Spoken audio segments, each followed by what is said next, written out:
comment ça va today? Aujourd'hui, je suis en très grande forme, alors quoi de mieux que d'attaquer un sujet bien philosophique? Non mais vraiment, j'adore réfléchir à ce genre de questions. Hihihi. Mais attendez, est-ce que vous savez de quoi on va parler? Bon, évidemment que oui, vous avez lu le titre. Aujourd'hui, on s'attaque à la volonté. Vous voyez les réels en mode « je m'en fous de ta dépression, lève-toi, habille-toi et va courir à 5h du mat » ou encore les fameux « si tu veux, tu peux ». Eh bien aujourd'hui, on va débunker tout ça. Parce que franchement, ça commence à suffire les conneries. Je suis chaud patate. Mais avant tout, petite update. J'ai passé mes partiels il y a un peu moins d'un mois et j'ai tout validé. Alors oui, j'ai toujours ce petit truc en moi qui me dit que j'aurais pu mieux faire, mais quand je me rappelle qu'il y a 3 ans, j'avais 9 rattrapages, comme je vous l'ai raconté dans l'épisode sur ma L2, je me dis que, franchement, c'est pas si mal, c'est même très bien. Revenons à nos moutons. Qu'est-ce qu'exactement la volonté? Pour le savoir, demandons à notre bon vieux Robert. Selon lui, la volonté a 4 définitions. La première, c'est la faculté de déterminer librement ses actes en fonction de motifs rationnels, le pouvoir de faire ou de ne pas faire quelque chose. La deuxième, c'est une disposition de caractère qui pousse à prendre des décisions fermes et à les mener jusqu'au bout en surmontant les obstacles, avoir une volonté de faire. La troisième, c'est ce que veut quelqu'un, par exemple, aller contre la volonté de ses parents. La quatrième, c'est ce que souhaite une collectivité, la volonté du corps électoral. Maintenant qu'on sait ce que Robert pense de la volonté, on peut se poser la vraie question. Est-ce que la volonté, à elle seule, suffit réellement? Parce que bon, on nous la vend souvent comme si c'était une baguette magique. Si tu veux,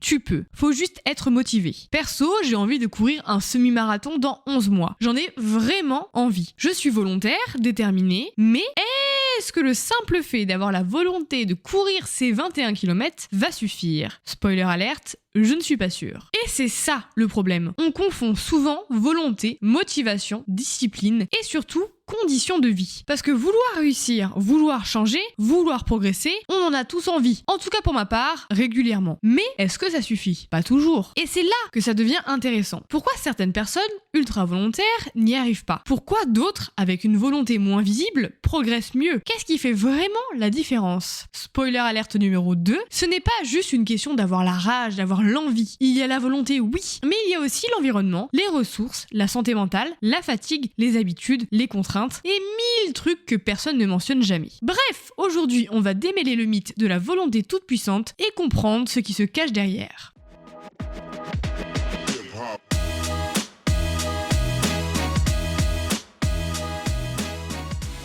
Comme d'habitude pour ce podcast, j'ai écrit une intro et une conclusion, ainsi qu'un certain nombre de points que j'aimerais aborder avec vous. Alors, on commence maintenant. J'ai appelé la première partie la volonté, une force indéniable mais limitée. On ne va pas se mentir, la volonté, c'est puissant. Elle permet de surmonter la procrastination, de résister à la tentation et de se fixer des objectifs ambitieux. Sans elle, impossible de tenir un entraînement sportif, d'apprendre pour ses partiels ou de maintenir une routine de travail. Par exemple, un étudiant qui se motive chaque jour pour réviser ses QCM ou un coureur qui sort malgré la pluie, sans volonté, je pense que ces actions n'aurait pas lieu. Mais, et là est le hic, la volonté a des limites physiques et psychologiques. On ne peut pas être volontaire 24 heures sur 24 ou 7 jours sur 7. La fatigue, le stress, l'ennui réduisent drastiquement notre capacité à agir selon notre volonté. La volonté peut s'épuiser, c'est ce qu'on appelle parfois la fatigue de décision. Je vais me prendre pour exemple et je pense être quelqu'un d'assez volontaire. J'ai souvent envie de faire des choses, j'ai souvent envie de mettre en place des choses, je travaille sur différents projets qui verront peut-être un jour le jour. Je pense donc être quelqu'un de volontaire. J'aimerais courir un 21 km, j'ai un projet secret que je vous dévoilerai dans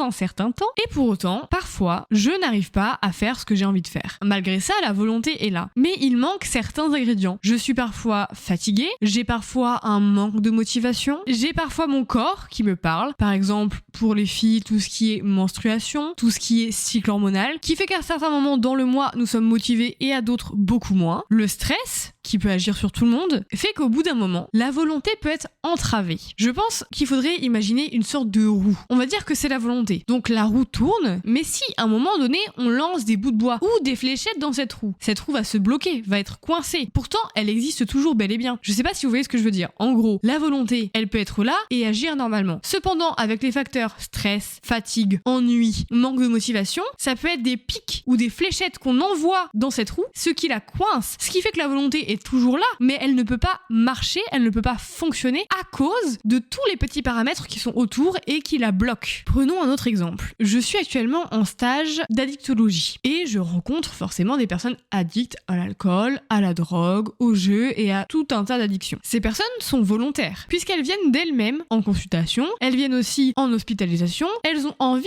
d'être prises en charge. Donc il y a une certaine volonté de prise en charge, volonté de se sortir de cette problématique. Elles passent 1 ou 2 semaines dans l'hôpital, elles sont sevrées de la substance, que ce soit l'alcool, la drogue ou autre chose, puis au bout de 1 à 2 semaines, elles sortent de l'hôpital et elles font des semaines qu'on appelle des semaines d'information et des semaines d'hôpital de jour, c'est-à-dire qu'elles viennent le matin, on parle avec elles voient un psychiatre et tout ça, on parle, on prend les constantes et après elles vont dans des ateliers pour essayer de travailler sur les addictions. Cependant, certaines fois, il y a des personnes qui ne viennent pas, malgré le fait qu'ils viennent de faire 2 semaines d'hospitalisation. Pourquoi ils ne viennent pas? Non pas parce qu'ils ne sont pas volontaires, étant donné qu'ils se sont inscrits d'eux-mêmes à l'hospitalisation. Ils ne viennent pas peut-être parce qu'ils sont fatigués, peut-être parce qu'ils en ont marre, peut-être parce qu'ils ne comprennent pas vers où ils veulent aller, peut-être parce que l'addiction les a rappelés, peut-être parce qu'ils ont cédé au craving. Donc le craving, c'est l'envie impérieuse de consommer la substance. Souvent un craving ça dure 15-20 minutes, c'est vraiment une envie très très très forte de consommer la substance. Si on cède à ce moment-là, c'est plus difficile après de ne pas céder aux autres cravings, entre guillemets. Et donc, peut-être qu'ils ont cédé à un craving, mais je ne pense pas qu'on puisse mettre entre guillemets leur rechute, leur faux pas,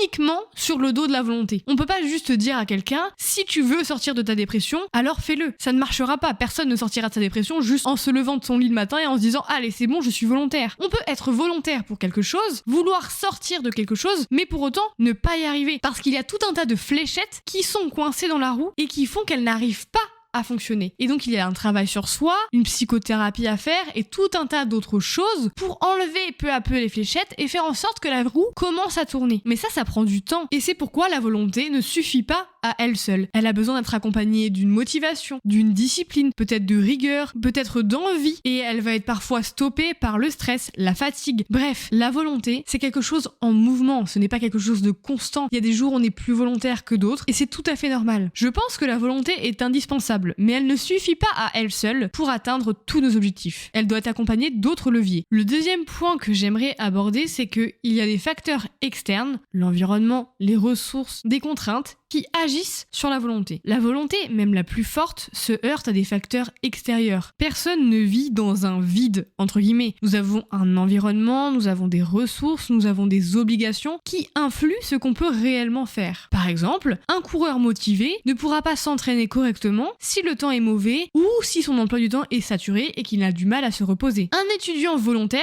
sera plus en difficulté que les autres si son accès aux ressources pédagogiques est limité ou si sa santé mentale est fragilisée. Et c'est bien là, je trouve, qu'on voit que la volonté doit être combinée avec un environnement favorable et des conditions adaptées. Autrement dit, même avec la volonté la plus intense du monde, sans stratégie, sans soutien, outils ou énergie disponible, on ne va pas toujours très loin. Et je trouve que parfois, c'est aussi en fonction des ressources des parents et des personnes qui s'occupent de nous, parce que c'est, entre guillemets, grâce à eux qu'on arrive à obtenir ou à aller dans telle ou telle étude. Alors bien entendu, il y a des personnes qui arrivent à rentrer en médecine toutes seules, sans forcément l'aide de leurs parents, mais ce que je veux dire, c'est que je pense que ce n'est pas la majorité. La majorité des personnes réussissent car ils sont soutenus, ils ont un environnement favorable depuis tout petit, et ils ont donc des conditions adaptées pour réussir. On part d'un enfant qui vient d'une classe moyenne, voire d'une classe aisée, qui a donc une éducation, qui a un bon environnement et qui a des ressources pour payer ses études, il aura forcément beaucoup plus de chances de réussir qu'une personne venant d'un milieu défavorisé, qui n'a pas réellement accès à l'éducation, qui a des difficultés peut-être à l'école, qui n'a pas l'option d'avoir du soutien scolaire, qui a des ressources limitées et qui a un environnement parfois fragilisé. On part pas du tout avec les mêmes bases et je suis d'accord avec vous, enfin peut-être que vous serez d'accord avec moi, c'est super frustrant et moi ça me frustre énormément. Pourtant, c'est une réalité. On ne peut pas dire qu'on a tous les mêmes chances et qu'on est tous avec les mêmes bagages. Ce serait mentir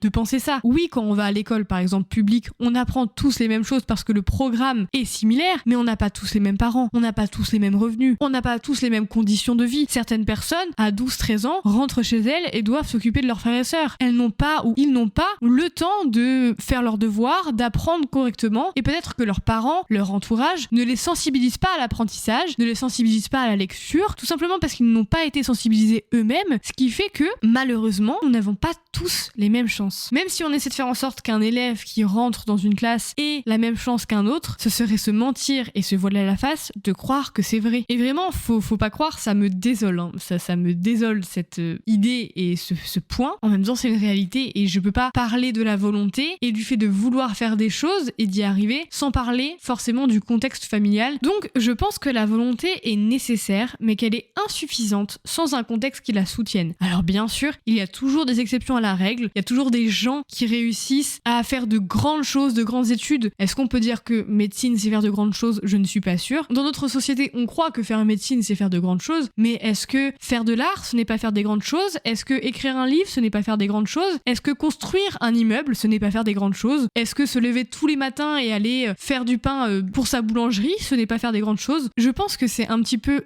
un but de ma part de dire que faire médecine, c'est faire une grande chose. Parce que je pense que tout le monde fait des grandes choses dans sa vie et tout le monde fait ce qui lui semble être une grande chose. Mais bref, je pars dans un débat qui n'a rien à voir, je reviens à la volonté. Donc oui, la volonté pour faire quelque chose est nécessaire parce que si on n'a pas de volonté, on va juste pas le faire. Si on n'a pas envie de faire un gâteau, on va pas faire de gâteau. Si on n'a pas envie d'allumer la télé, on va pas allumer la télé. Mais il y a tout un tas d'autres paramètres à prendre en compte. Dans mon troisième point, j'aimerais dire que si la volonté seule ne suffit pas, que faut-il ajouter? Je pense déjà qu'il y a une sorte de discipline à ajouter. Une personne qui a envie de faire quelque chose, par exemple une personne qui a envie de courir un 21 km, je prends vraiment mon exemple, et ben il faut mettre des routines, des habitudes, des entraînements réguliers. Si je ne m'entraîne pas toutes les semaines, peut-être que je vais pas parfaitement m'entraîner toutes les semaines. Je ne dis pas que ça doit être parfait. L'idéal, c'est de faire les choses et d'essayer de suivre son plan d'entraînement pour que, au bout d'un certain temps, on arrive à courir ces 21 km. C'est une sorte de discipline. Je dis pas encore une fois que la discipline est infaillible et qu'il faut toujours être très très carré et toujours faire les choses parfaitement. Ensuite, il y a la stratégie et une sorte de planification. Par exemple, moi, pour ma 5e année, si je me dis juste waouh, je rentre en 5e année, il faut que je passe mes partiels, ça me semble totalement insurmontable. Pourtant, j'ai la volonté de réussir mes partiels. Mais si je ne m'organise pas et si je n'ai pas une petite stratégie en tête, alors pour moi, ça devient réellement difficile. C'est pourquoi j'aime bien un peu planifier mes semestres, me dire de quand à quand je vais essayer de lire mes cours, de quand à quand je vais essayer de les relire, quand je vais les revoir, comment, quand je vais faire des QCM et ainsi de suite. J'aime bien vraiment essayer de créer des étapes pour pouvoir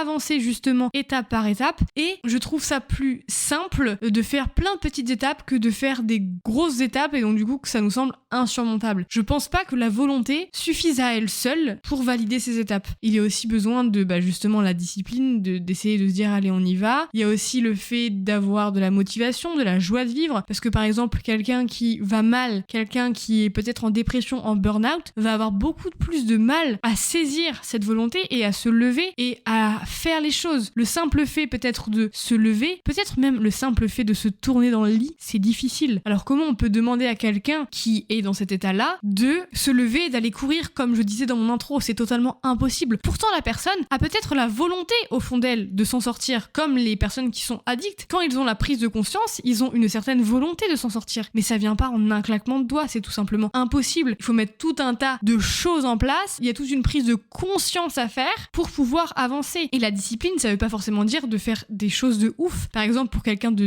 dépressif, peut-être que la discipline, je mets des gros guillemets, qui va se mettre, ça va être d'aller se laver les dents le matin. C'est peut-être juste ça, sa discipline. Et peut-être que pour lui ou pour elle, c'est énorme. Et peut-être que pour lui, sa planification, ça va être de se dire que cette semaine, il va essayer de faire la vaisselle. La semaine prochaine, peut-être qu'il va essayer de faire la poussière, je dis n'importe quoi. La semaine d'après, faire une balade de 15 minutes dehors. Et pour autant, c'est des objectifs qui ne sont pas pas mirobolants, qui ne sont pas, c'est des objectifs qu'on fixe dans la vie quotidienne. Pourtant, pour la personne en dépression, pour la personne en burn-out, ça peut réellement être une montagne à franchir et la volonté de le faire ne suffit pas. Il y a aussi la gestion des ressources et de l'énergie. Je pense que si on est fatigué, peut-être qu'on mange mal, si justement on ne va pas bien mentalement, c'est difficile de garder cette volonté et d'aller entre guillemets vers l'avant. Moi, je sais qu'il y a une période là pendant un mois, je dormais moins de 5 heures par nuit. Eh bien, j'avais réellement du mal le matin à me lever et à être volontaire pour faire quelque chose et à réussir à faire quelque chose. Pourtant, j'avais la volonté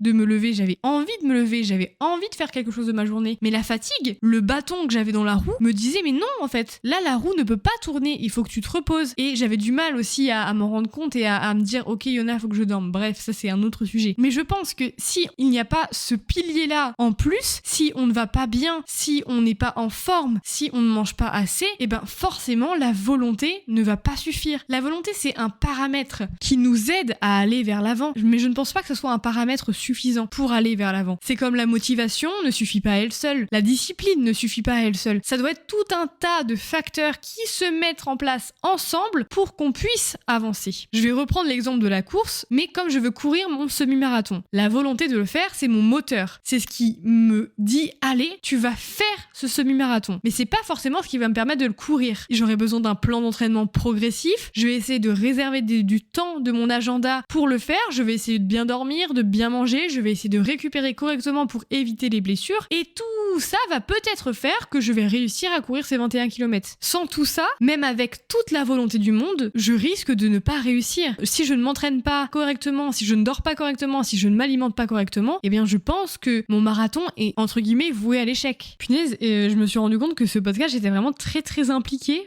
parce que vraiment j'ai pas beaucoup rigolé. D'habitude je fais des petites blagues, je fais des petits trucs et tout. Là je crois que j'étais à fond dedans, vraiment j'ai pas vu le temps passer. Mais j'arrive à la fin du podcast, je m'en suis même pas rendu compte. C'est un truc de fou, enfin j'étais à fond dedans. J'espère que ce podcast il vous a un petit peu plu parce que vraiment j'étais au taquet. Bon, vous inquiétez pas, j'ai pas encore fait la conclusion et tout ça, mais quand même j'étais à fond. Je pense donc que la volonté est un carburant, mais la méthode, l'organisation, les conditions adéquates sont le moteur et les roues. Ensemble, ils permettent d'atteindre l'objectif. En effet, j'aime beaucoup utiliser des métaphores aujourd'hui, donc je vais vous en utiliser une autre. Si on a du gasoil, mais qu'on n'a pas de voiture, eh ben ça va pas marcher. Si on a du gasoil, qu'on a la voiture, mais qu'on n'a pas de roues, on va pas aller loin non plus. Ce que je veux dire, c'est que il ne faut pas seulement la volonté. Parce que moi, si je vais à la pompe à essence, que je mets dans un bac du gasoil, ça va être super, mais ça va me servir strictement à rien. Si je vais acheter une voiture qui n'a pas de roues, ça va me servir strictement à rien. Si j'achète juste des roues sans voiture, sans gasoil, ça va me servir strictement à rien.